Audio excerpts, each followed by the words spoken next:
بسم اللہ الرحمن الرحیم۔ سلام کرنے کی نیکیاں۔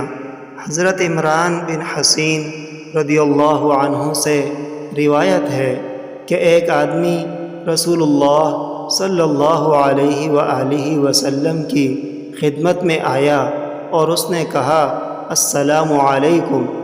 آپ صلی اللہ علیہ وسلم نے اسے جواب دیا، پھر وہ بیٹھ گیا تو نبی صلی اللہ علیہ وسلم نے فرمایا اس کے لیے 10 نیکیاں ہیں۔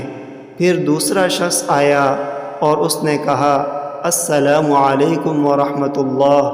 آپ صلی اللہ علیہ وسلم نے اسے جواب دیا۔ جب وہ بیٹھ گیا تو آپ صلی اللہ علیہ وآلہ وسلم نے فرمایا اس کے لیے 20 نیکیاں ہیں۔ پھر ایک اور شخص آیا اور اس نے کہا السلام علیکم ورحمۃ اللہ وبرکاتہ۔